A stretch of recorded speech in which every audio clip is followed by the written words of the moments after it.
el capítulo número 17 del libro de Primera de Crónicas, versículo 1 al 13, para cerrar este mes de noviembre, donde estuvimos conversando sobre el tiempo, la constancia y la experiencia. En el primer libro de Crónicas, capítulo 17, versículo 1 al 13, en la Nueva Traducción Viviente, dice la palabra de la siguiente manera. Pero yo quiero que levante su mano izquierda por un momento en alto y diga conmigo, diga, Padre, habla, que tu hijo escuche. Amén. Dice así: una vez instalado en su palacio, David mandó llamar al profeta Natán. Mira, le dijo David, yo vivo en un hermoso palacio de cedro, mientras que el arca del pacto del Señor está allá afuera debajo de una carpa. Natán le respondió a David, haz todo lo que tienes pensado, porque Dios está contigo. Pero esa misma noche Dios le dijo a Natán, ve y dile a mi siervo David, esto ha declarado el Señor, no serás tú el que construya una casa en la que yo viva. Nunca he vivido en una casa, desde el día en que saqué a los israelitas de Egipto hasta el día de hoy, sino que mi hogar ha sido una carpa trasladada de un lugar a otro en un tabernáculo. Sin embargo, no importa dónde yo haya ido con los israelitas, ni una sola vez me quejé ante los líderes de Israel, los pastores de mi pueblo. Nunca les pregunté, ¿por qué no me han construido una hermosa casa de cedro? Ahora ve y dile a mi siervo David, esto ha declarado el Señor de los ejércitos celestiales.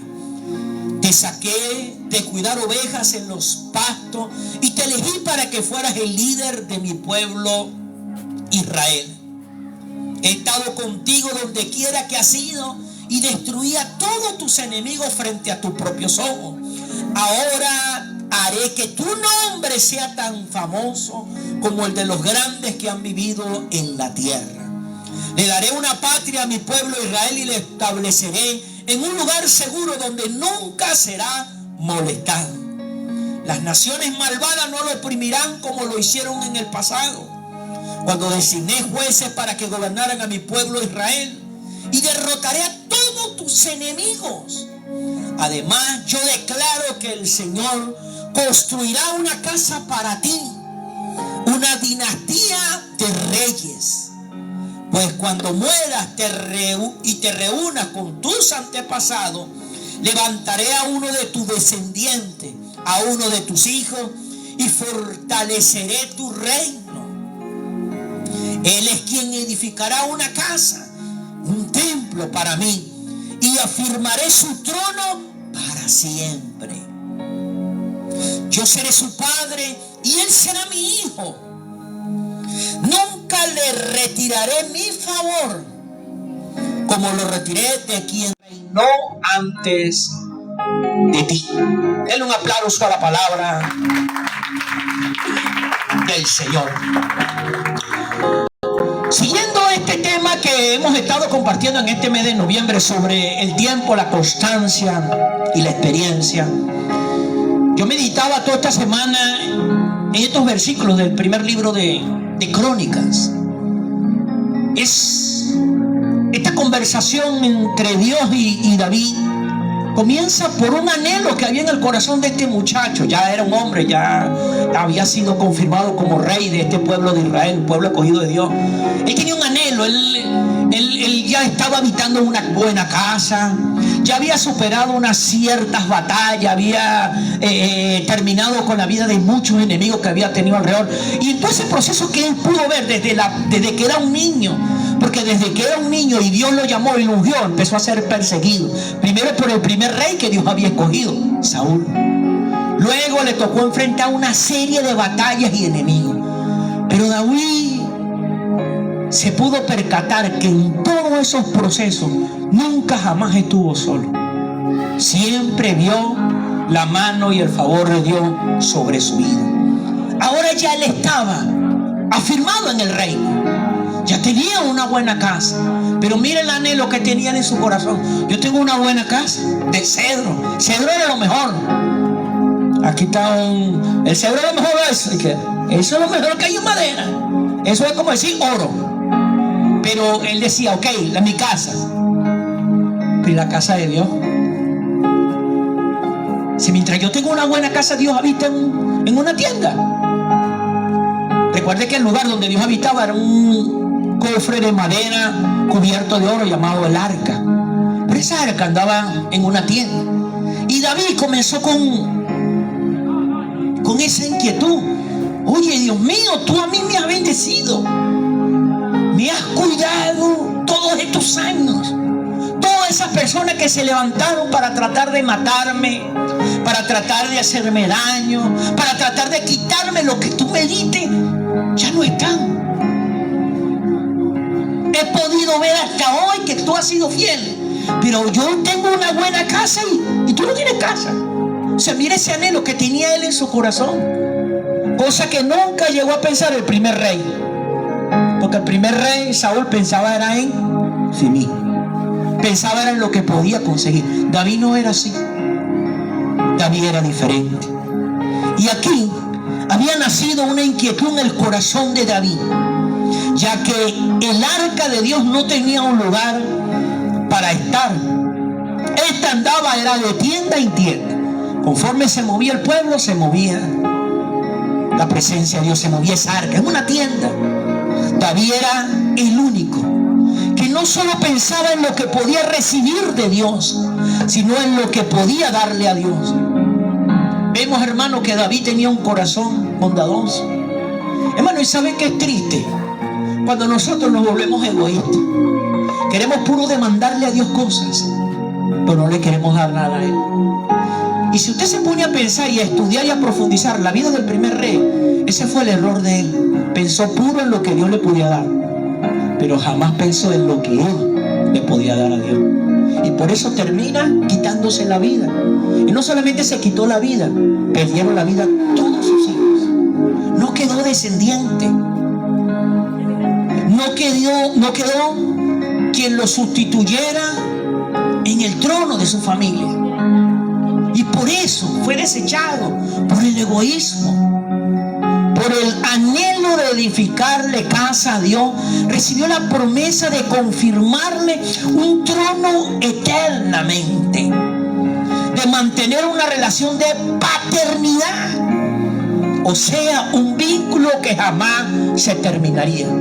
Hermano, Dios anheló tener una relación diferente con David, pero no le pasó lo mismo con Saúl. Saúl era un siervo y él era su Dios, pero a David lo empezó a ver como a un hijo. Y no solamente a él, sino a los que descendieran de él. Y entonces vemos nosotros todo este proceso en el anhelo que tenía este muchacho de construirle esa casa. Porque cuando él se vio ya instalado en un madre palacio, cedro, todas las comodidades, él pensó de una vez en Dios. Yo vivo en un hermoso palacio de cedro, mientras que el arca del pacto del Señor está allá afuera, debajo de una carpa. Natán le respondió a David. Mire la respuesta que trae el profeta, el hombre que era intermediario entre Dios y ese súbdito llamado David. Haz todo lo que tienes pensado, porque Dios está contigo. Ahora, nosotros tenemos que hacer una pregunta. ¿Por qué razón Dios estaba con David? Por el anhelo que él tenía de agradarle a todo lo que Dios quisiera. No es que él no tenía un corazón egoísta, no pensaba solo en él, pensaba en quién, en Dios. Hermano, hermana, hombre, mujer que estás aquí, Dios te puede dar muchas cosas. Dios me puede dar muchas cosas, pero no se trata solo de lo que Él nos puede dar a nosotros. También se trata de lo que nosotros le podamos dar a Él. Sí, tú y yo necesitamos que Dios esté con nosotros en todo. Pero para que Dios esté con nosotros en todo, tiene que haber un anhelo en nuestro corazón de darle algo a Él. ¿Aló? De darle algo a Él. ¿Quién nos dio la vida? ¿Quién nos dio la vida? ¿Quién nos da el aire que estamos respirando? ¿Quién nos da la luz que nos ilumina cada día? ¿Quién nos da la vida para seguir caminando sobre esta tierra? ¿Ah? Ahora, si Dios nos da todo eso, o sea, Dios nos da todo, ¿qué le estamos dando a nosotros a Él? ¿Pensamos en Él? ¿Nos acordamos de Él? ¿O nos acordamos únicamente cuando tenemos un problema? ¿O nos acordamos únicamente cuando tenemos un conflicto? ¿O nos acordamos solamente cuando las cosas ya nos encontramos atrapados y no encontramos para dónde coger? Y la única solución es venir a Él. Dios no quiere eso. Dios quiere que pensemos en Él, que creamos en Él, que confiemos en Él. Qué cosa más hermosa escuchar que Dios diga: haz todo lo que tengas pensado porque yo estoy contigo. Y yo estoy contigo porque tú estás pensando en mí. ¿Aló? Ahora, tú y yo tenemos que hacer otra pregunta. Los planes que nosotros tenemos como familia, como empresa, como sociedad, ¿están incluyendo a Dios o lo están dejando por un lado? Los planes que tengamos como familia, como empresa, como sociedad, ¿incluyen a Dios o no lo incluyen a Él? Pero esa misma noche Dios le habló a Natán, y la palabra que Dios le dijo al profeta para darle el mensaje a David fue: esto ha declarado el Señor, no serás tú el que construye una casa en la que yo vivo. O sea, la respuesta de Dios ha dicho: sí, Ala. No, le digo, no serás tú. Nunca he vivido en una casa desde el día en que saqué a los israelitas de Egipto hasta el día de hoy, sino que mi hogar ha sido una carpa trasladada de un lugar a otro en un tabernáculo. Sin embargo, no importa dónde yo haya ido con los israelitas, ni una sola vez me quejé. Dios no se quejó de habitar en una carpa. Dios no se quejó de que fuera trasladado de un lugar a otro. Ahora, ¿por qué razón Dios no se quejó? Porque Dios amaba a Israel. Y cuando hay amor nunca hay queja. Cuando hay amor genuino nunca hay queja. Cuando hay queja hay todo lo demás menos amor. Oye, si la tiene a un lado, lo tiene a un lado y escuchó alguna queja, apriete los dientes. Ahora, ¿por qué muchas veces se nos termina el amor? Por el egoísmo. Y estamos hablando de tiempos, y hay un tiempo donde somos egoístas, pero debe haber un tiempo donde aprendamos a ser personas de gratitud. Y la gratitud es aprender a sacar de nuestra vida la queja. Bueno, Señor, tal vez no tengo la casa que quiero, pero por lo menos tengo un techo. ¿Aló?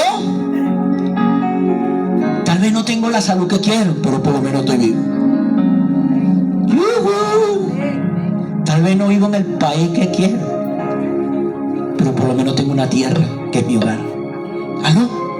Hermano, hay que aprender a sacar las quejas de nuestras vidas. Hay que eliminar la queja del vocabulario. Porque si Dios no se quejó, y debió haberse quejado, porque Él era el dueño de todo. ¿Aló? Si no me quejé ni una sola vez. Nunca le pregunté por qué no me han construido una hermosa casa de cedro. Qué curioso, ¿por qué nunca hizo esa pregunta? Ahora ve y dile a mi siervo David, mire cómo lo llamo, mi siervo.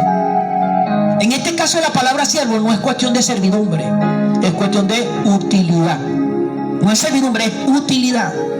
Ahora ve y dile a mi siervo, esto ha declarado el Señor de los ejércitos celestiales: te saqué de cuidar ovejas de los pastos y te elegí para que fueras el líder de mi pueblo y rey. Ahora, hermano, aquí nosotros podemos entender por qué razón David estaba pensando en Dios. Porque David pudo entender, oye, Dios pudo escoger a quien quisiera, pero me escogió a mí, me llamó a mí. Y si profundizamos cómo fue el llamado de David, Cuando Saúl hizo lo que hizo, que desobedeció a Dios, y Dios determinó que iba a escoger otro que fuera mejor que él en el lugar de él, escogió una casa de las 12 tribus. En este caso, un hombre llamado Isaí. Y este hombre Isaí tenía 8 hijos. Y David le dijo a su siervo, el profeta Samuel: ve a casa de David, de Saúl, de Isaí, y de los hijos de él me haré yo nuevo rey que gobierne a mi pueblo. Me imagino que Isaí preparó la casa, llamó a sus hijos. Pero ¿sabe quién fue el único que no fue llamado a esa convocatoria? A David. Llamó a sus 7 hijos, pero David quedó por fuera. Hermano, hermana, tal vez hay personas que te dejen por fuera, pero Dios nunca te va a dejar por fuera. Dios nunca me va a dejar por fuera. Dios nunca me va a dejar por fuera. ¿Aló? Y él tenía esa gratitud en su corazón, y Dios aquí se lo estaba recargando. Te saqué de cuidar las ovejas en los pastos y te elegí para que fueras el líder de mi pueblo, Israel. He estado contigo donde quiera que has ido y destruí a todos tus enemigos. ¿Por qué ni un solo enemigo pudo destruir a David? Porque Dios estaba con él. Ahora, ¿por qué Dios estaba con David? Porque David tenía gratitud en su corazón. Hermano, ¿y sabe que esa es la garantía de que Dios esté con nosotros? La gratitud. Oye, Señor, yo tenía una vida que no valía la pena. Yo le hice daño a tanta gente, pero sin embargo tú te agradaste de mí. Y hay personas que dicen, y yo era una de esas personas, esto después que echan bastante vaina se acercan a los caminos de Cristo. Bueno, pero es que esa es la vida de todos nosotros. Después que estamos hasta aquí, que estamos enterrados como quien dice en el pupú, en el fango, en todo, es que empezamos a buscar a Dios. Porque es allí, hermano, donde nosotros descubrimos que realmente sí valemos. Porque cuando llegamos a una posición como esa, tal vez nos abandonen nuestros padres, tal vez nos abandonen nuestros hermanos, tal vez nos abandone la pareja, tal vez nos abandonen los hijos, tal vez nos abandonen los amigos. Pero Dios nunca nos va a abandonar, nunca nos va a dejar, nunca va a dejar de creer en nosotros. Aún nosotros podemos dejar de creer en nosotros mismos, pero Dios nunca lo va a hacer. Si David entendía eso, y por eso Dios le recalcó eso: te elegí, estabas cuidando las ovejas, estabas por allá tirado, pero te elegí para que fuera líder de mi pueblo. Y he estado contigo donde quiera que has ido y destruí a todos tus enemigos frente a tus propios ojos. Ahora haré que tu nombre sea famoso como el de los grandes y que han vivido en la tierra. Le daré una patria a mi pueblo Israel y lo estableceré en un lugar seguro donde nunca será molestado. Las naciones malvadas no lo oprimirán como lo hicieron en el pasado. Cuando designé jueces para que gobernaran a mi pueblo Israel y derroté a todos tus enemigos. Además, yo declaro que el Señor construirá una casa para ti, una dinastía de reyes. Mire cómo Dios le devolvió el anhelo que él tenía. Él quería hacer una casa a Dios, pero Dios le dijo: yo voy a hacer una casa no solo para ti, para tu dinastía. Hermano, porque cuando nosotros pensamos en Dios, Él no solamente piensa en nosotros, Él piensa en nuestros hijos, nietos, bisnietos y tataranietos. Y piensa para bien y no para mal. Piensa para bendición y no para maldición. Piensa para victoria y no para derrota. ¿Aló? Hermano, entonces mire esto. Podemos entonces entender, deducir, que si nosotros nos acostumbramos a pensar en Dios, no solamente estamos garantizando nuestro bienestar, estamos garantizando el bienestar de nuestras generaciones. ¿Aló? Pero cuando no pensamos en Dios, estamos destruyendo nuestras generaciones. Ahora, ¿qué las queremos nosotros? ¿Para bien o para mal? Si pensemos en Dios. Pues cuando mueras te reunirás con tus antepasados. Levantaré a uno de tus descendientes, a uno de tus hijos, y fortaleceré tu reino. Él es quien edificará una casa casa, un templo para mí, afirmaré tu trono para siempre. Yo seré su padre y él será mi hijo. Nunca le retiraré mi favor como le retiré de quien reinó antes de ti. Ahora note una cosa. Yo no sé cuántas veces yo he leído ese pasaje, pero hasta hoy fue que lo entendí de esta manera. Ahí pareciera que estuviera hablando de Salomón, el hombre más sabio del mundo. Pero recordemos que Salomón a la larga metió la pata, la terminó embarrando, terminó apartándose de Dios. Y aunque se fue con Dios, perdió muchas cosas. ¿Sabe a quién se está refiriendo ahí? A Jesucristo. Porque está hablando de un reinado eterno. ¿Quién es ese que tiene ese reinado eterno? Cristo. Porque Cristo viene de la ascendencia del rey David. Vino para reinar, vino para gobernar. Y mire que a través de David, que desciende y llega aquí el Hijo de Dios, es que nosotros participamos a ser hijos de Dios también. Porque esa es una idea equivocada que la gente cree. La gente dice, no, todos somos hijos de Dios. No, Señor, todos no somos hijos de Dios. Somos creación de Dios, pero no todos son hijos. Solo somos hijos los que hemos creído y recibido a Cristo. Así que si usted no ha recibido a Cristo en su corazón, usted no es hijo. Usted no es hija, usted es creación. Si se cree la idea equivocada, no todos somos hijos de Dios. No, Señor. Para poder ser hijo hay que recibir a Cristo. Y para recibir a Cristo hay que reconocer que estamos perdidos, que en ningún otro hay salvación, que no hay otro camino. Porque quien trate de alcanzar ese camino por las cosas buenas, ya está perdido. Porque en el fondo todos somos malos. En el fondo todos somos perversos. En el fondo todos tenemos la semilla del mal. Y por eso es que necesitamos a alguien que nos rescate. Y ese que nos rescata es Jesús. Y Jesús viene de la descendencia de este muchachito que fue menospreciado por su propia familia y fue tomando el lugar de uno que fue desechado. De allí, hermano, donde viene nuestro Señor Jesucristo. Porque Cristo llega para nuestra vida, es para traer una reconciliación, es para restituir, para reconstruir. Por eso es que Él viene y muere en la cruz del Calvario. Y acá, en la actitud de este hombre, de este muchacho, y todo viene en que tiene un anhelo de construir una casa para Dios. Porque él pensó, ¿cómo va a ser posible que yo esté bien, pero la presencia de Dios esté mal? ¿Te das cuenta que no tenía egoísmo en el corazón? Y el problema de nosotros, los seres humanos, es eso, el egoísmo. Pensamos solo en nosotros, pero no pensamos en Dios. Solamente pensamos cuando estamos hasta aquí. Solamente pensamos cuando lo perdimos todo. Y Dios no quiere eso con nosotros. Dios quiere que constantemente estemos pensando en Él. Mira lo que nos dice 2 de Corintios capítulo 6, versículo 18. 2 de Corintios capítulo 6, versículo 18, dice así, nueva traducción viviente: y yo seré su padre.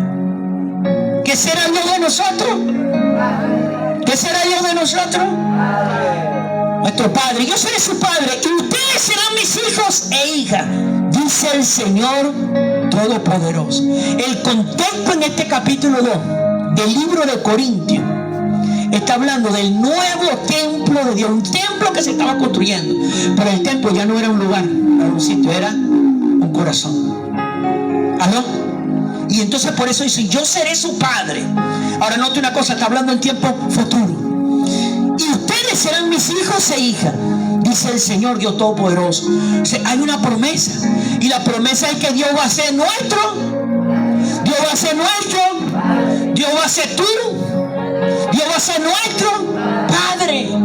En el nuevo pacto con Dios, ya Él no hablará, ya Él no habitará en los lugares o sitios. Vuelvo y repito, en el nuevo pacto con Dios, ya Él no habitará en los lugares o sitios, sino en nuestros corazones. Recuerden que David tenía un anhelo, construir una casa. Yo vivo en una casa de cedro y Dios habita en las tiendas. Dios habita en la tienda. No, Dios no quiero que Dios habite en la tienda. Y entonces él quería construir un lugar, un sitio. Pero ahora, en el nuevo pacto, ahora Dios no va a habitar en un sitio ni en un lugar. ¿Va a habitar a dónde? ¿Va a habitar a dónde? ¿Va a habitar a dónde? No te escucho, no, dígalo, diga así, mi corazón. ¿Dónde va a habitar Dios? No te escucho, ¿dónde va a habitar Dios? No te escucho, ¿dónde va a habitar Dios? Ahora escucha esto. Por eso, hermano, uno tiene que saber escuchar. Uno tiene que aprender a aprender. Por eso yo estoy en desacuerdo con eso que dice, vamos a la iglesia. Como que si la iglesia fuera el sitio o el lugar. Como que si ese edificio, ese sitio, ese lugar, allí habitara Dios. Y resulta que Dios no habita en ese sitio, en ese lugar. Porque Dios habita ¿dónde? ¿Dios habita dónde? Ahora esto, escucha esto. Todo comenzó con que David tenía un anhelo de construirle un lugar para que Dios habitara. Ese era el antiguo pacto. Pero en el nuevo pacto Dios quería romper eso. Porque ya Dios no quería habitar en los sitios ni en los lugares. Quería habitar en nuestro corazón. Ahora, pensemos esto, hermano. Pensemos esto por un momento. Tú, hombre, mujer, que estás en esta noche acá, en este lugar. Si tenemos la conciencia de que Dios no está en los lugares ni en los sitios, sino en nuestros corazones, ¿a qué le vamos a tener miedo? ¿Aló? ¿A qué le vamos a tener miedo? ¿Qué enemigo se va a levantar para destruirnos? ¿Ah? ¿Qué miedo vamos a tener del futuro? Que el dólar bajó, que el dólar subió, que llegó Corina, que llegó Maduro, que llegó la otra, que llegó el tuerto, que llegó Milei. ¿A qué le vamos a tener miedo? Que me botaron del trabajo, que cerró la empresa, que se acabaron las papas, que terminó la madera, que me explotaron los cauchos en el autobús. ¿A qué le vamos a tener miedo si sabemos que Dios habita en el corazón nuestro? Ahora, te pregunto, ¿y si llegara un diagnóstico médico? ¿Le vas a tener miedo a ese diagnóstico médico? Si el cuerpo que el diablo enfermó es templo y morada del Espíritu de Dios. Así que allí hay un milagro para ti. Allí hay un milagro para mí. Allí hay un milagro para nosotros. ¿Aló? ¿Qué miedo va a tener cuando revisas la cuenta bancaria y dice 0 menos 0, 0, 0? Y hoy se está comiendo su plato de quinchoncho, pero ve la cuenta está en 0, no importa, mañana comeré bistec. ¿Por qué? Porque el Espíritu de Dios habita ¿dónde? ¿Habita dónde? Y Dios va a cuidar el templo. Dios cuida de ese templo y ese templo tiene que alimentarlo. Ese templo tiene que vestirlo. Ese templo tiene que resguardarlo. Por eso nosotros tenemos la certeza de que va a haber alimento en nuestras mesas, va a haber ropa y calzado para nuestro cuerpo, va a haber techo para nuestra cabeza y va a haber transporte para trasladarnos. Y si no hay transporte para trasladarnos, nos va a enderezar las patas para caminar bastante. Que no tenemos ningún miedo. ¿Por qué? Porque somos templo y morada del Espíritu de Dios. Ahora te pregunto algo. Si tenemos la conciencia, por eso es que hay que pensar bien esto. O sea, Dios habita aquí, está aquí, no habita allá. No habita allá, no habita allá, no habita allá, no habita allá, ni habita allá. Habita aquí. Habita aquí. Hermano, ¿qué miedo nos va a detener? ¿Qué ansiedad nos va a robar la paz? Han pasado 47 domingos del 2023 y ni un solo día Dios te ha abandonado. Ni un solo día ha dejado de poner alimento en nuestras mesas. Ni un solo día ha dejado de poner ropa y calzado en nuestros cuerpos. Ni un solo día ha dejado de poner un techo sobre nuestra cabeza. Ni un solo día ha dejado de proveer transporte para trasladarnos a lo que tengamos que hacer. Si Dios ha estado, Dios está, Dios estará en el 2024, en el 25, en los años que te queden, me queden y no queden, para caminar sobre esta tierra. ¿Aló? Él quería cambiar. Ya no quería habitar en un lugar, en un sitio. Quería habitar ¿a dónde? En nuestros corazones. La relación entre padres e hijos, escucha esto, no tiene culminación. Vuelvo y repito, la relación entre padres e hijos no tiene culminación. No puede haber nada que la termine, ni siquiera el comportamiento o la actitud. Esto lo conseguimos por los méritos de Cristo, como los hijos de David lo consiguieron por los méritos de su padre David. Mire que los hijos de David consiguieron el mérito, pero por lo que hizo su papá. Ahora, hermano, tú tienes que entender, yo tengo que entender, nosotros tenemos que entender la importancia de que somos hijos. ¿Cuándo se termina la relación entre padre e hijo? Nunca. Los que tenemos hijos, levanta la mano los que tienen hijos. Sobre todo los que ya tenemos hijos adolescentes. Lo que toca matarlo. Le pregunto, ¿el comportamiento y la actitud de ellos deja que nosotros seamos su padre? ¿Deja que ellos sean nuestros hijos? ¿Cuándo se termina la relación entre padres e hijos? Nunca, hermano. Tal vez los hijos se olviden de nosotros. Tal vez los hijos se olviden de nosotros. Pero ¿saben qué es difícil? Que nosotros nos olvidemos de ellos. Si es verdad, la actitud y el comportamiento de ellos a veces nos da rabia, sobre todo a los papás. Las mamás son más alcahuetas, las mamás son más dóciles en el sentido, mi muchachita tiene 44 años. Las mamás siempre son alcahuetas. Los papás somos los que somos más duros. Somos los que ponemos el carácter, que no y nada. Nosotros somos los más feos. Y a los que más odian son a los papás. A la mamá no. Usted no es que el muchacho llega así hecho el pendejo a la casa y el espinazo pegado. Y la mamá de una vez lo identifica, esto no ha comido.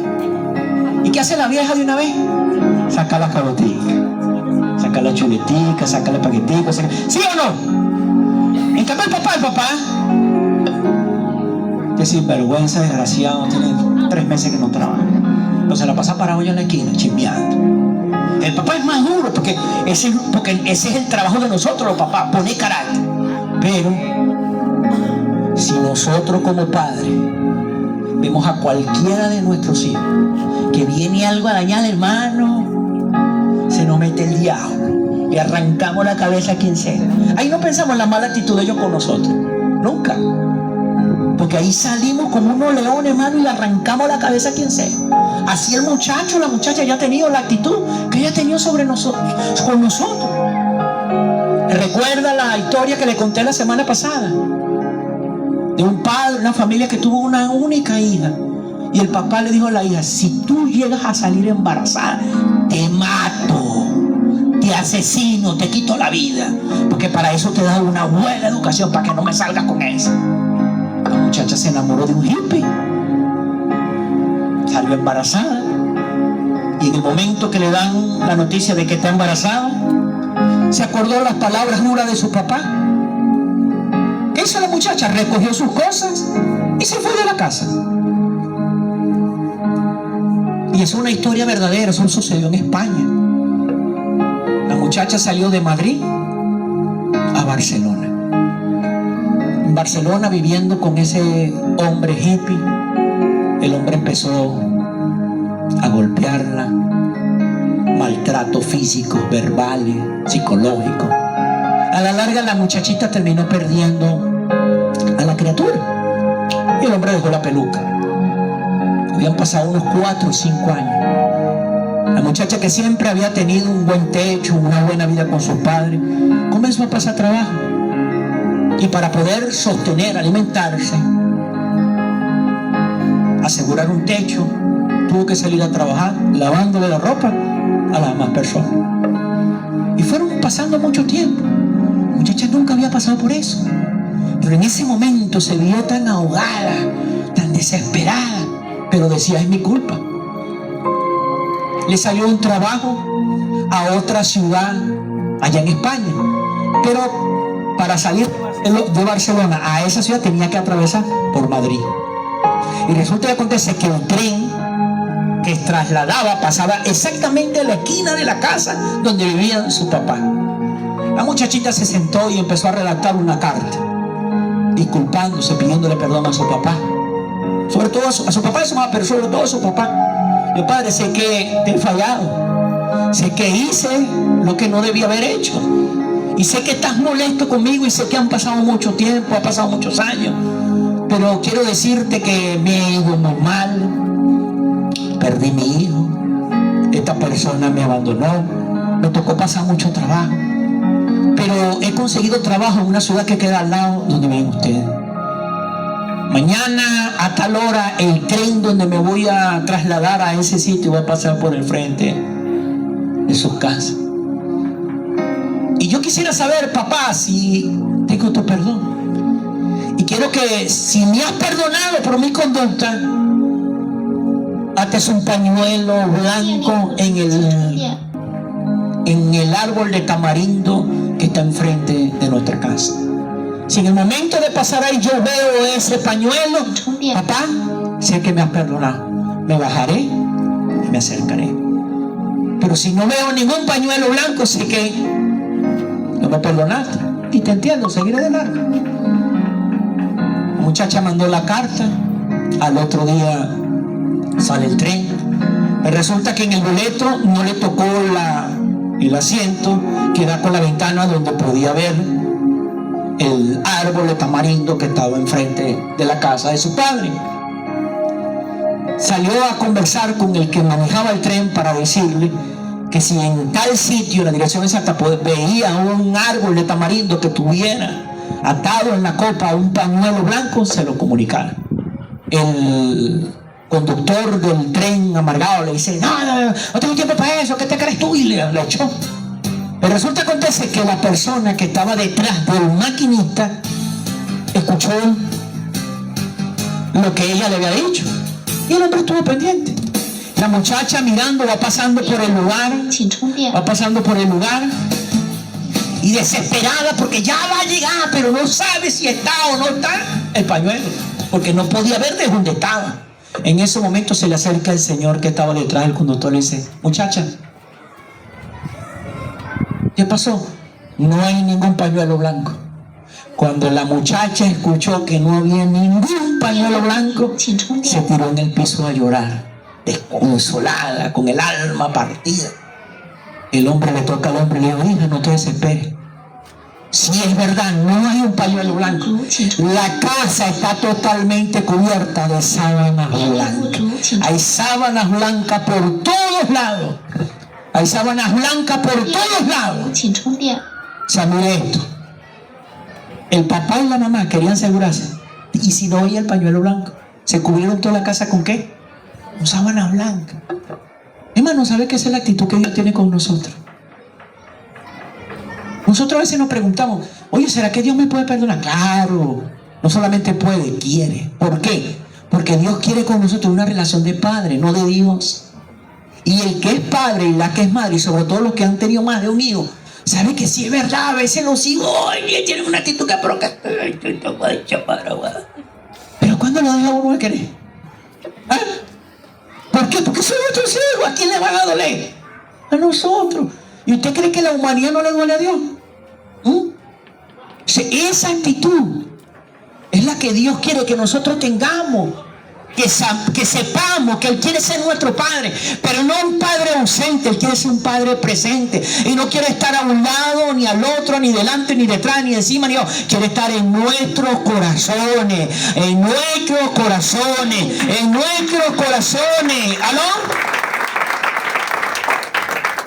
Los hijos de David obtuvieron la bendición, pero no por su propio mérito, por los méritos de su padre David. Nosotros hemos tenido los méritos de ser hijos de Dios, no por nosotros, sino por los méritos de Cristo, porque Él murió en la cruz, porque Él lo pagó todo, porque Él lo hizo, porque Él abrió el camino, porque Él nos dio la oportunidad. Ahora, tú y yo tenemos que aprovechar esa oportunidad. ¿Aló?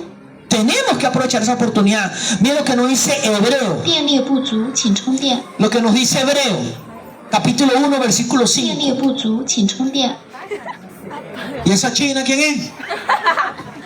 Hebreos capítulo 1, versículo 5 dice así: pues Dios nunca le dijo a ningún ángel, Dios nunca le dijo a ningún ángel lo que le dijo a Jesús: tú eres mi hijo, hoy he llegado a ser tu padre. Dios también le dijo: yo seré tu padre y él será mi hijo. Note una cosa, hermano, Dios nunca le dijo a ningún ángel: tú serás mi hijo.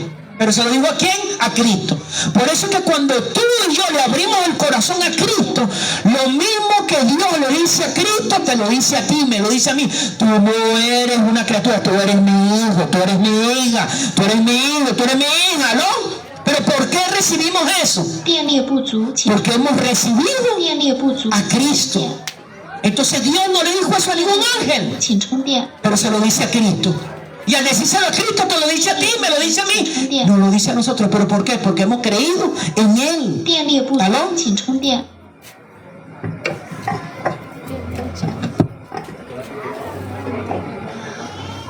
Entonces aquí ni siquiera los ángeles lograron recibir este título. Ojo, ni siquiera los ángeles lograron recibir este título de hijos de Dios. No hay un título más superior al de ser hijo. Tú y yo somos hijos de Dios. ¿Pero por qué? Porque hemos creído en lo que hizo Jesús por nosotros en la cruz del Calvario. Y mira lo que nos dice para ir terminando. Apocalipsis. Hay gente que le tiene un miedo a la lectura, al estudio, al análisis, al escudriñamiento del libro de Apocalipsis. Dice Apocalipsis capítulo 21 versículo 7. Dale con la chinga. Capítulo 21 del libro de Apocalipsis, capítulo 21 versículo 7 dice así: los que salgan vencedores heredarán todas esas bendiciones, y yo seré su Dios y yo seré su padre y ellos serán mis hijos. ¿Aló? Ahora nota esto. Nuestra esperanza de gloria. Nosotros los creyentes, los que hemos abierto nuestros corazones a la palabra de Dios, tenemos una esperanza gloriosa. Número 1, estaremos para siempre con Cristo. Dígame. Pero dígalo con ganas, dígame. Estaremos para siempre con Cristo. Filipenses 1:23. Filipenses 1:23.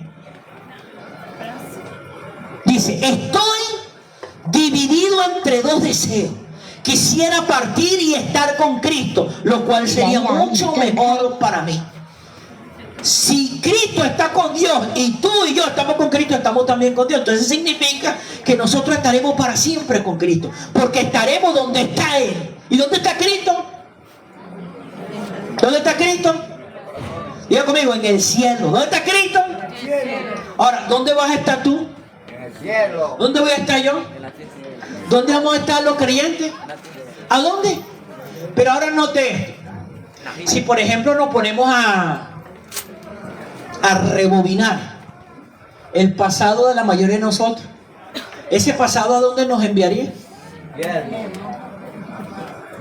Si nos ponemos a imaginar, a revisar, a analizar, a profundizar el presente de la mayoría de nosotros, ¿dónde estaríamos? ¿Aló? ¿Cuántos tuvieron un mal pensamiento hoy? Levante su mano. Un mal pensamiento. No diga la mentira, diga la verdad. ¿Cuántos pensaron mal hoy? Aquí hay unos angelitos, le falta la aureola. Nunca tiene un mal pensamiento. ¿Cuántos tuvieron un mal pensamiento ayer? Todos los días tenemos malos pensamientos. Porque es que eso es lo que pasa. Nosotros creemos que Dios mira el pecado como lo mira el ser humano. Él lo dividimos: pecado grande, pecado pequeño. No, hermano. Pecado es pecado a los ojos de Él. Tal vez no hicimos algo malo, pero pensamos algo malo. Entonces, la esperanza que a nosotros nos espera, la esperanza eterna y gloriosa, es que estaremos eternamente, estaremos para siempre con Cristo. Número 2, lo veremos en su gloria y belleza. Primera de Juan 3:2. Primera de Juan capítulo 3, versículo 2, dice: queridos amigos, ya somos hijos de Dios. ¿Qué somos? No, pero con ese ánimo, pues hijo del diablo más bien. ¿Qué somos? ¿Qué somos? ¿Qué eres? ¿Qué soy? Hijo de Dios. Queridos amigos, ya somos hijos de Dios, pero Él todavía no nos ha mostrado lo que seremos cuando Cristo venga. Pero si sabemos que seremos como Él, porque lo veremos tal como Él es. ¿Cómo lo veremos? Tal como es. Se lo veremos en su gloria y en su belleza. El Salmo 45, lo invito a que lo lea completo en su casa. También nos habla de eso, de que ¿qué? De que veremos en su gloria y en su belleza. Hermano, hoy solamente imaginamos cómo era Él. Pero en el momento que nos toque cerrar los ojos en esta tierra y logremos la eternidad, el primer rostro que veremos será el de Él. Mire, una de las cosas que por ejemplo en lo personal, yo como pastor, cuando fuimos enviados acá a levantar esta obra hace 2 años, una de mis oraciones es eso: Señor, solo te pido que me ayude para que en el día que me toque cerrar los ojos en esta tierra y abrirlos en la eternidad, y cuando te vea el rostro decir: mi Señor, lo intenté, pues un ser humano, soy un hombre que tengo muchas debilidades, tengo muchas luchas, pero tengo una fe en que Él ya lo hizo todo. Si cada día esa debe ser la esperanza de nosotros, que no importa que el día que nos llegue la muerte, sea hoy, sea mañana, sea dentro de un mes, sea el año que viene, sean 10 años, 15, 20 años, tenemos la seguridad que cuando nos toque cerrar los ojos de esta tierra, lo veremos la belleza, la gloria de Él, porque lo creímos, porque lo confesamos, porque lo hablamos, porque lo compartimos. Hay gente, hermano, y eso es lo que quiere la religión con nosotros, a llevarnos a una condenación. Es que hice esto, es que hice aquello, es que me torcí, es que me caí, es que me ensucié. ¿Tú como que crees que vas a entrar al cielo, le vas a ver la cara a Dios, a Jesús, por tu comportamiento? Y no se trata de eso. Se trata de la gloria de Él. Se trata de la misericordia de Él. Se trata del poder de Él. Dele fuerte ese aplauso. ¿Aló? Y invito a que lean en su casa todo el Salmo 45. Número 3. Seremos transformados a su imagen. ¿A qué? A su imagen. Mira lo que dice Filipenses 3, 20, 21. Filipenses 3, 20, 21. Dice: en cambio, nosotros somos ciudadanos del cielo. ¿Qué somos nosotros? Ciudadanos del cielo. No es otra cosa. ¿Usted cree en los extraterrestres?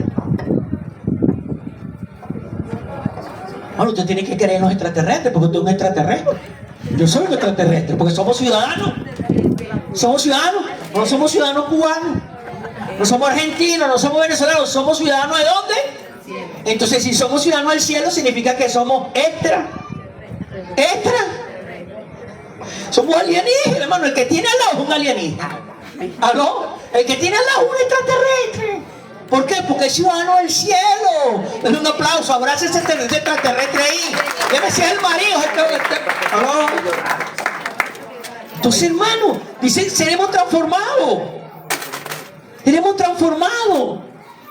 En cambio, nosotros somos ciudadanos del cielo, donde vive el Señor Jesucristo, y esperamos con mucho anhelo que Él regrese como nuestro Salvador. ¿Qué va a hacer Jesús?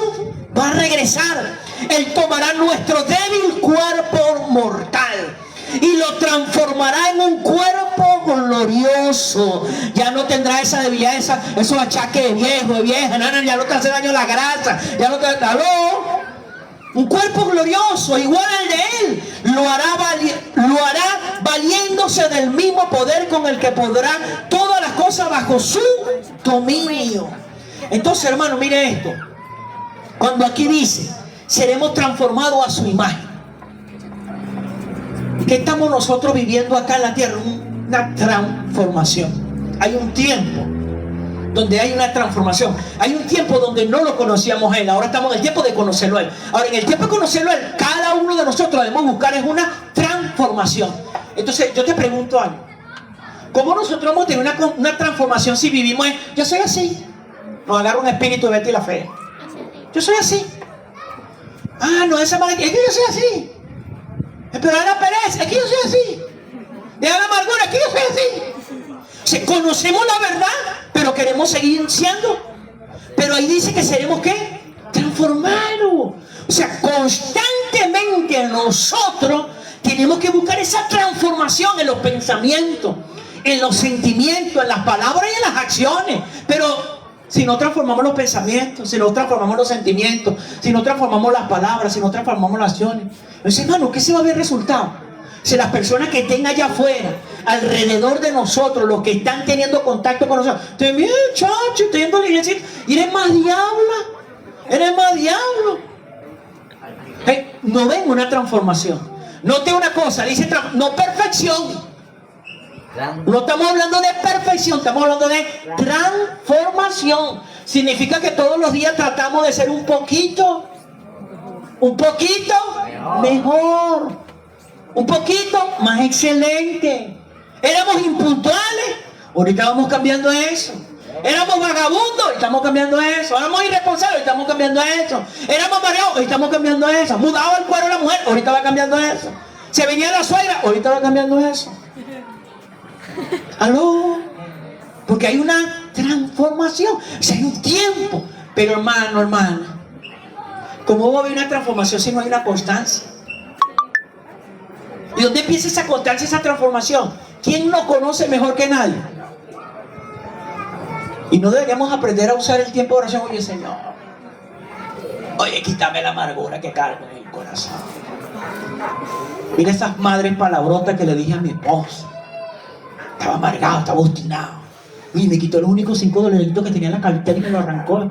Y esa muerga ni siquiera me pidió permiso. Nos amargamos y empezamos a decir cosas que no debemos haber dicho. O la mujer tiene el juguito caletado por allá y trae el agua en la nevera y le agarró el marido. Y la mujer se puso furiosa y empezó a escupir sapo. Él tiene que cambiar ese vocabulario, tiene que cambiar sus sentimientos, tiene que cambiar esa amargura. Seremos transformados. Entonces, en esa constancia de buscar a Dios, y dice, pero también yo tengo que ver cómo era Jesús. Porque ¿quién es el modelo a seguir? ¿Quién es el modelo a Jesús? Porque dice, seremos transformados a su imagen. Ahora no otra cosa. Dice que seremos transformados a la imagen de ¿quién? De Jesús. No a la imagen del pastor. No a la imagen del hermano, de la hermana, de la pareja. ¿A la imagen de quién? ¿De quién? De Jesús. ¿Quién es nuestro modelo a seguir? Ahora, ¿a quién tendríamos que estudiar para parecernos a Él? Hermano, si no leemos la Biblia, ¿cómo vamos a saber qué fue lo que hizo Jesús?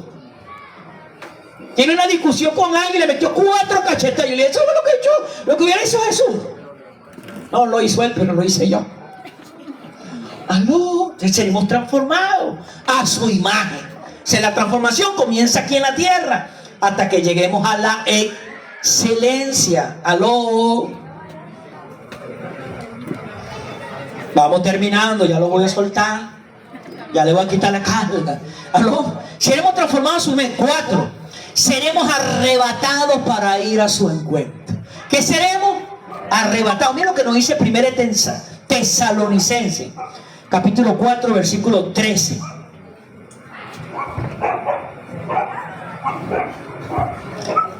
(4:13) dice así: y ahora, amados hermanos, ¿a quién está hablando? ¿A quién? A los hermanos, a los creyentes. No le dice amados seres humanos, no, le dice amados hermanos. Queremos que sepan lo que sucederá con los creyentes, ojo, con los creyentes que han muerto, para que no se entristezcan como los que no tienen esperanza. Ahora, queremos que conozcan lo que sucederá con los creyentes que han muerto, porque todo el que muere en Cristo no muere. ¿Aló? Ahora, estamos hablando del que muere en Cristo. Pero cuando llegue Jesús por segunda vez aquí a la tierra, dice que seremos. Ahora, tú y yo tenemos que hacer una pregunta. ¿Por qué Jesús viene a recoger, a arrebatar, a arrancar, a remover a los creyentes de la tierra? ¿Qué será lo que viene para la tierra? ¿Qué será lo que viene para la tierra? ¿Usted cree que la cosa está difícil ahorita? ¿Qué será cuando Dios se lleve a su pueblo? ¿Qué hace el pueblo de Dios hoy en día aquí en la tierra? Hacemos oración. Y esas oraciones le tienen mucho poder del mal. Pero cuando su pueblo, cuando los creyentes, Jesús se los lleva, ¿quién va a detener al mal aquí en la tierra? ¿Usted cree que hay maldad en el mundo? Imagínese ahora que no están los creyentes en la tierra. ¿Qué va a pasar? Pero para que usted sea arrebatado, usted tiene que ser creyente. No incrédulo. Y un creyente sigue y obedece a su Señor. Tenemos que entender que hay una esperanza. Seremos arrebatados. Porque nosotros, mire, hay tantas. Hace poquito tuve una discusión con un colega, con un pastor, porque él me estaba diciendo: la iglesia va a pasar por la tribulación. Y yo, muchacho loco, ¿qué Biblia estás leyendo tú? ¿Estás leyendo la Biblia del mormón él? ¿Dónde te cabe a ti en la cabeza que nosotros, si la misma palabra dice que vamos a ser arrebatados y después viene todo ese poco de cosas para la tierra? Porque lo que detiene el mal en la tierra es el Espíritu. Porque ¿dónde habita el Espíritu de Dios? ¿De qué estamos hablando? Que ahora David le quería construir a Dios un templo, pero Dios quería habitar ¿en dónde? Nosotros somos ese templo. Ahora el templo va a ser llevado. Ahora cuando el templo se vaya a la tierra,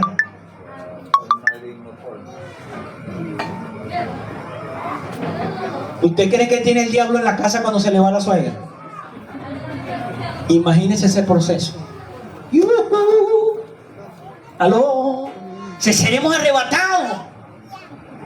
Seremos arrebatados. Pues ya que creemos que Jesús murió y resucitó. ¿Por qué razón seremos arrebatados? ¿Por qué razón aquellos que partieron, que murieron en Cristo, no debemos tener esa tristeza? ¿Por qué? Porque Él murió y resucitó. También creemos que cuando Jesús vuelva, Dios traerá junto con Él a los creyentes que han muerto. Cuando Él vuelva, va a traer los que creyeron en Él. Les decimos lo siguiente de parte del Señor: nosotros, los que todavía estemos vivos, cuando el Señor regrese, no nos encontraremos con Él antes de que haya muerto. El menino nos va a rescatar. ¿Aló? Entonces, hermanos, seremos arrebatados. Seremos arrebatados.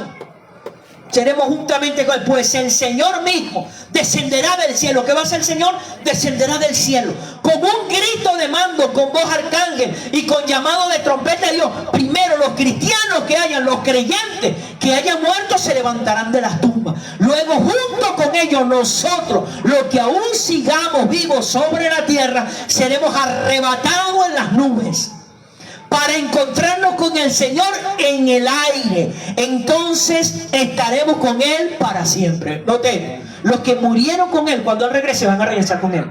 Todo el que murió creyendo en Cristo, cuando Cristo regrese a la tierra por segunda vez, van a venir con Cristo. Pero van a venir a buscar a los creyentes que hemos quedado. Pero noten una cosa: la primera vez Dios pisó la tierra, nació como un niño pobre en un pesebre, en una pequeña ciudad llamada Belén. ¿Qué terminaron haciendo con ese niño que pisó la tierra? Lo mataron.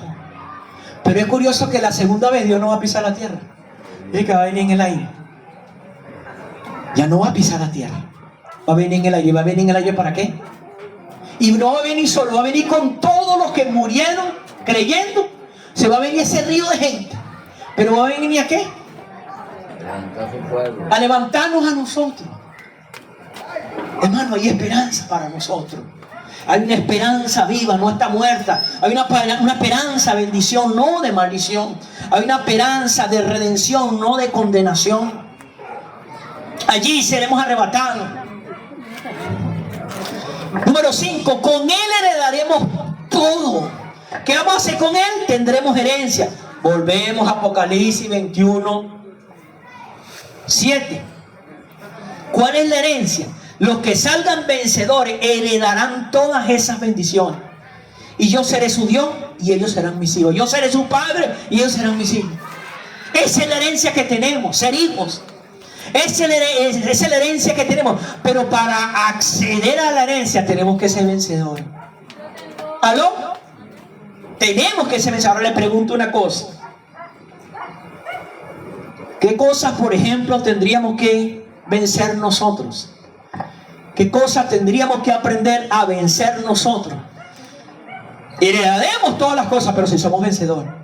Pues una de las cosas que nosotros tenemos que aprender a vencer, hermano, es la apatía para aprender a tener una intimidad con Dios todos los días. Porque hay días que nos levantamos que no creen. La única oración es: bendito alimento que se haya afuera, vente para acá para adentro. Hay que vencer esa pereza. Hay que vencer el desgano de estudiar la Biblia. ¿Aló? ¿Cuándo leíste la Biblia? No sé, pero tengo perdido los lentes. ¿Dónde están los lentes? En la Biblia. ¿Cómo lo va a conseguir si nunca la registraste? ¿Aló? Si hay que vencer eso. Otra de las cosas, por ejemplo, que hay que vencer es dejar de congregarnos. Mire, una de las cosas que uno se lucha como pastor es cuando uno escucha: mire, ¿por qué no está el amigo? Ah, es que se me presentó esto, se me presentó aquello. Pero uno no escucha: falté al trabajo.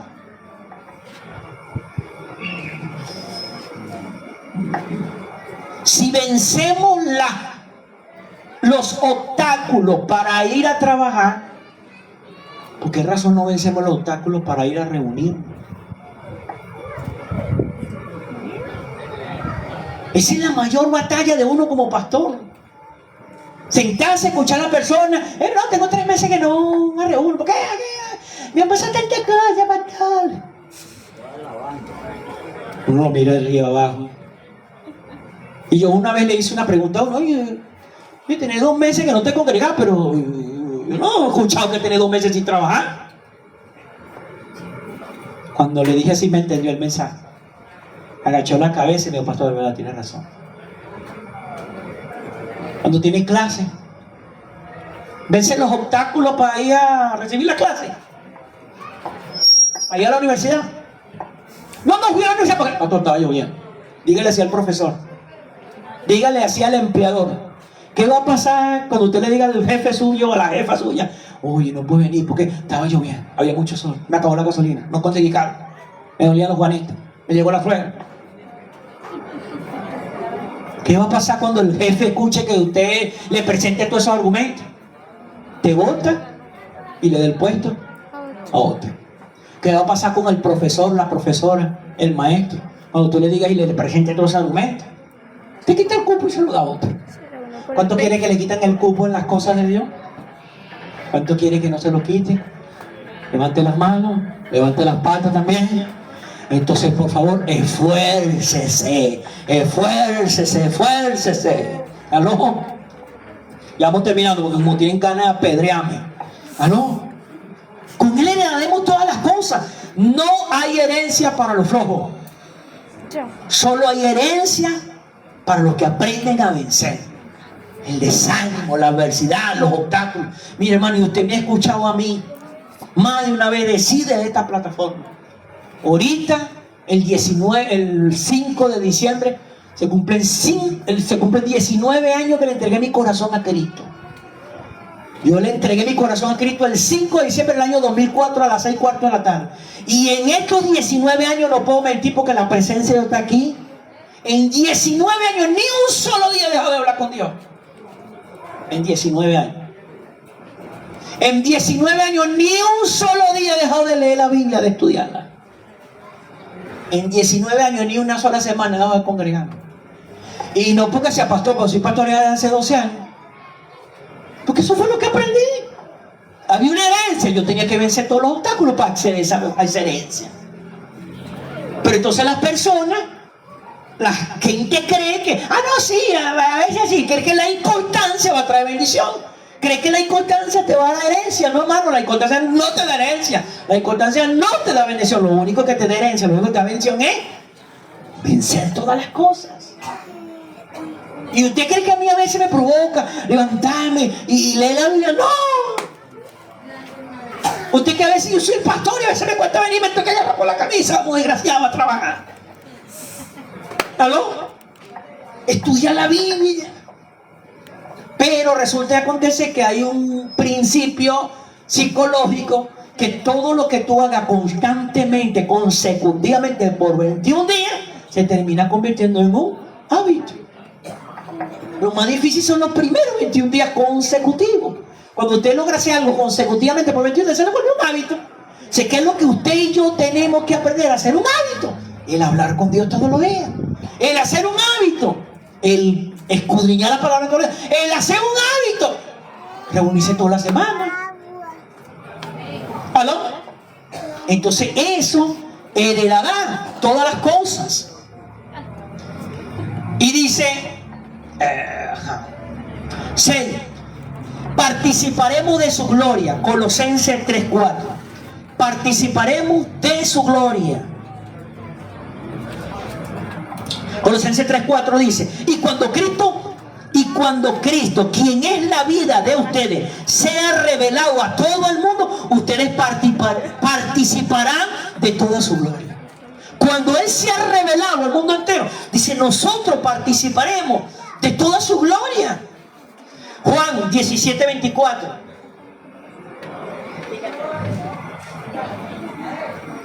Juan 17:24 dice: Padre, quiero que los que me diste estén conmigo donde yo estoy. Entonces podrán ver toda la gloria que me diste, porque me amaste aún antes de que comenzara el mundo. Eso se trata de la constancia. Y número 7, para cerrar: con Él reinaremos. ¿Qué haremos con Dios? Reinaremos. Segunda de Timoteo 2:12. Con Él reinaremos.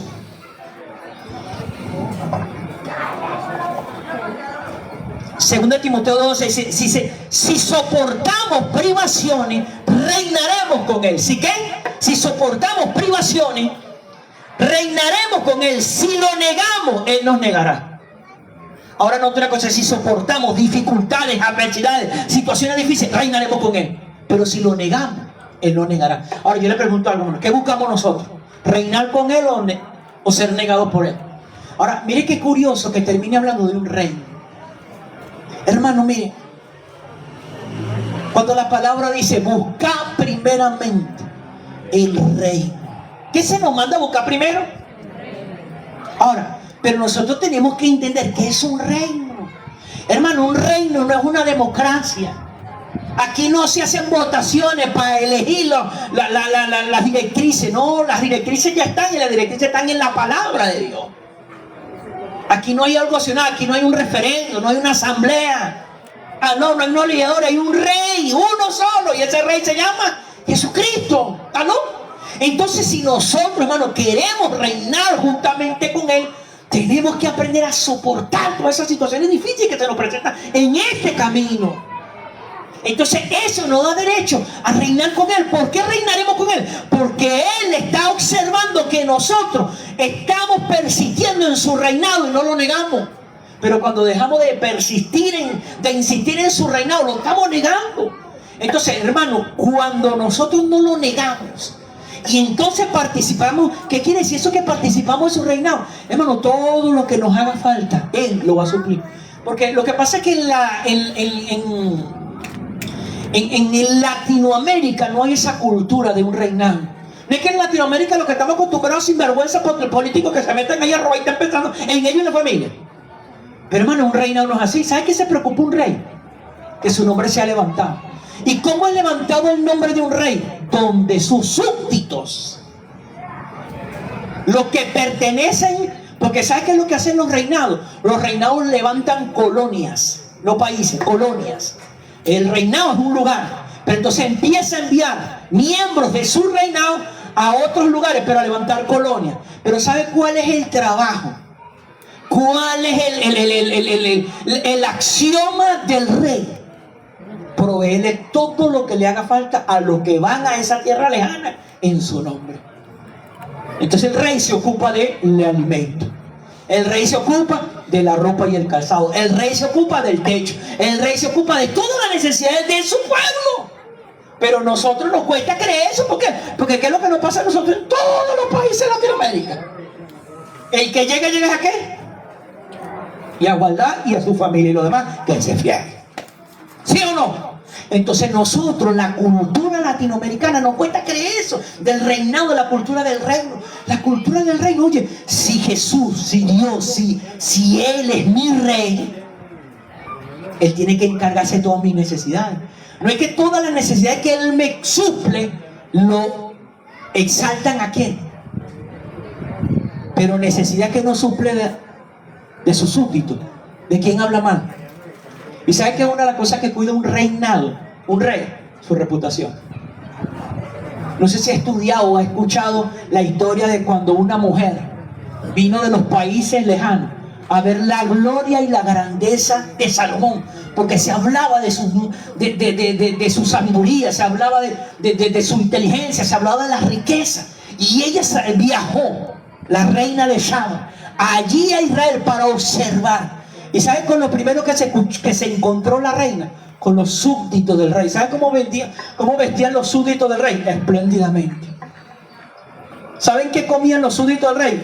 Cubiertos y tazones de plata y de oro.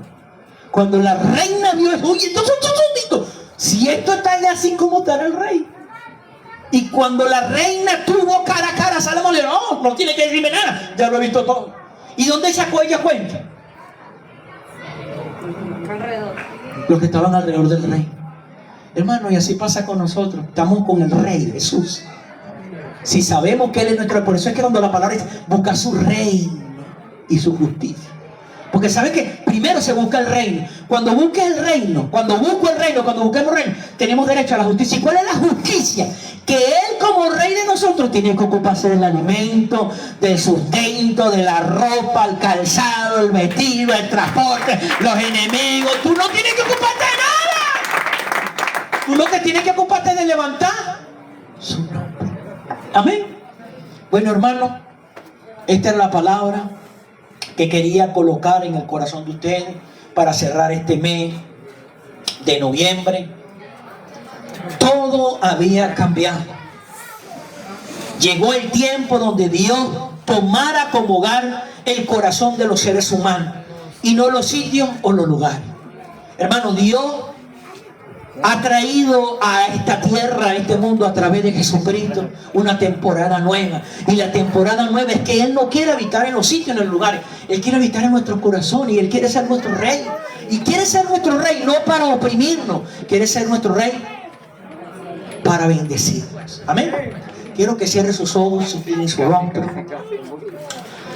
Señor, en esta noche te damos las gracias por darnos la oportunidad de poder reunirnos en el día de hoy. Hoy domingo, Señor, último domingo de este mes de noviembre, de este